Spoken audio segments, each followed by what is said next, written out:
D'accord. Donc, pour cet exercice, ce qu'on nous demande, c'est d'écrire un programme qui permet de saisir donc n notes comprises entre 0 et 20. Donc, ces notes sont comprises entre 0 et 20, et ces n notes, en fait, on peut en avoir au plus 10. Et ce qu'on fait, c'est qu'on redemande de saisir cette valeur à l'utilisateur si les notes ne sont pas dans cet intervalle entre 0 et 10. Enfin, du moins, si on a saisi plus de 10 notes ou bien moins de 0, des notes négatives. Et pareil, on pourra vérifier si les notes sont bien comprises entre 0 et 20.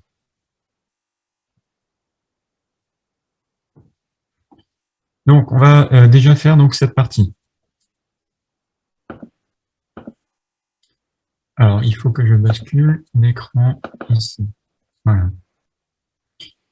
Alors, je vais, pour pas saturer je vais en fait ouvrir tout simplement un autre module. Je vais l'appeler exercice 8.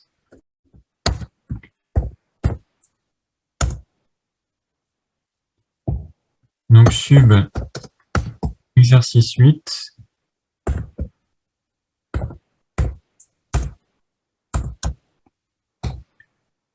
Alors, on va commencer par déclarer les variables.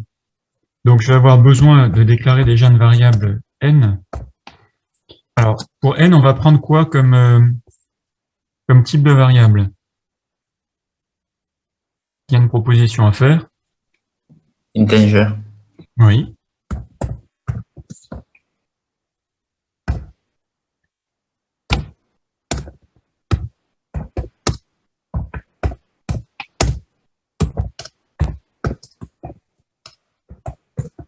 Si sur Mac, vous avez des problèmes avec les integers, vous passez en long. Mais d'un point de vue, on va dire, informatique, en fait, il n'y a pas de... Ici, j'ai oublié le as. Ici, integer, c'est largement suffisant. Alors, on va aussi créer une variable note. Donc, une variable note où finalement la note qui sera saisie à chaque fois, donc elle ira dans cette variable. Donc, est-ce que de la même façon, quelqu'un aura une proposition à faire?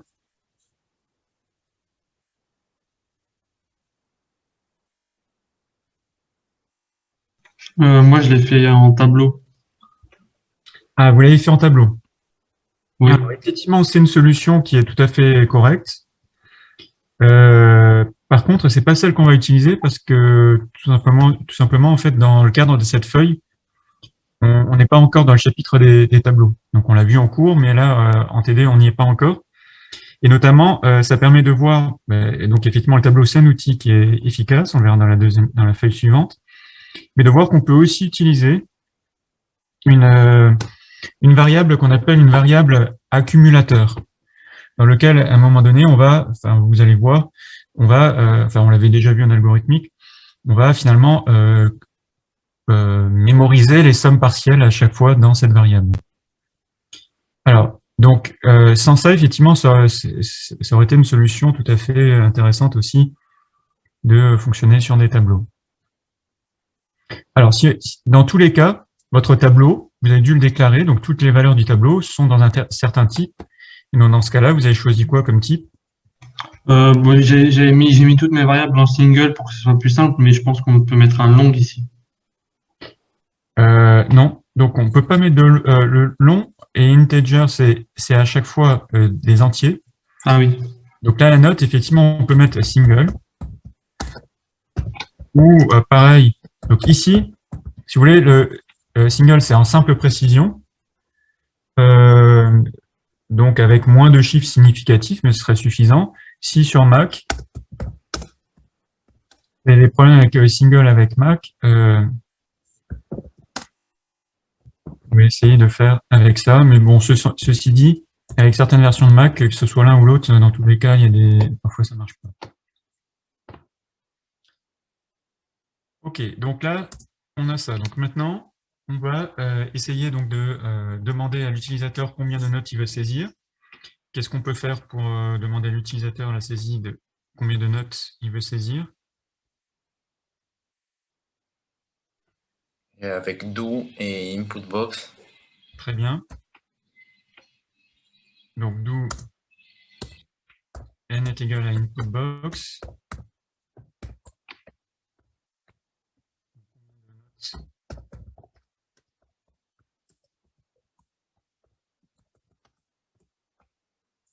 Saisir.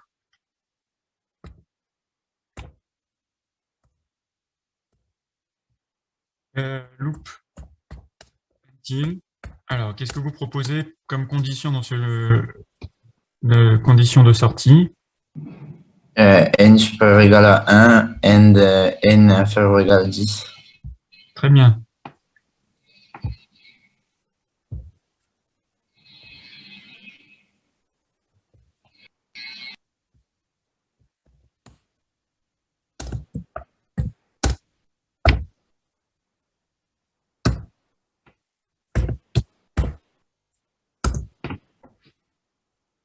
OK. Donc là, on a notre n. Donc en fait, là, on est en train de faire la question 1.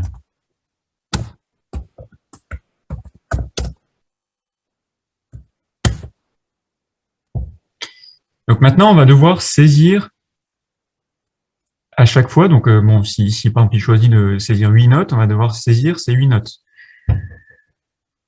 Alors, est-ce que vous avez une proposition sur ce qu'on pourrait faire pour la saisie de ces 8 notes? Alors bien sûr, on va faire une boucle.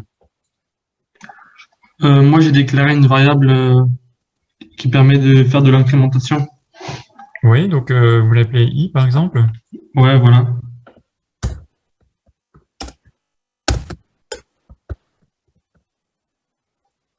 Et du coup, alors, j'ai oui. fait une boucle while tant que i est inférieur à n plus 1 parce que j'ai mis i est égal à 1 au début. Enfin, tant que i est inférieur à du coup n plus 1 ici. Si Ça- i démarre à 1. Ok, donc alors bon, juste pour savoir, c'est i strictement inférieur à n plus 1 ou bien inférieur ou égal? Strictement. Ok. Donc ici, Le i, on peut le comparer à un x, enfin, c'est une valeur quelconque. voilà, c'est comme pour une équation, si vous la résolvez en mettant tout avec des x ou mettant tout avec des Voilà, y, ça ne ok, change pas. d'accord. Ça marche. Merci. Et monsieur, est-ce que si on peut mettre le dim i as integer en dessous du loop until, ou est-ce qu'il faut le mettre au début forcément? Vous pouvez le mettre en dessous. En général, c'est plus lisible de déclarer les variables en début, dans une sorte de préambule, comme on le faisait en algorithmique. Mais Ok. dans VBA, vous pouvez le faire. Alors par contre, il faut vraiment le faire avant de l'utiliser. Donc du coup, si c'est ça, cette déclaration de i est égal à 1, enfin initialisation, il faut que je la fasse après avoir fait le dim i as integer. Donc du coup, Ouais, rapatrier tout ça, juste après le loop. Ouais. donc ici. Ok, merci. Donc ça, on peut le faire. Alors, donc, soit on fait ça, soit on dit ou i inférieur ou égal à n.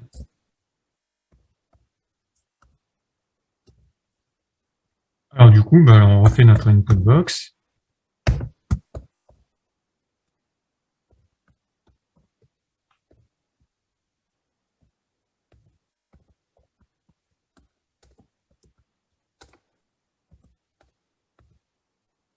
Alors là, on va faire une petite concaténation pour faire une phrase qui nous permet de contrôler le nombre, enfin, quelle est la note qu'on saisit. Je vous rappelle que la concaténation, c'est avec le et, enfin, le end là. Donc là, veuillez saisir là, je voudrais dire la im note, donc mais avec i qui prend à chaque fois la valeur, la bonne valeur. Donc ici, je vais écrire donc, i.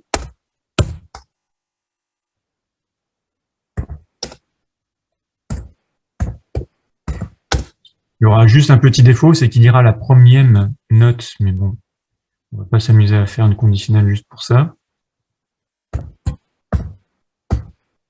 Monsieur, vous pouvez expliquer entre les guillemets, du coup, le et i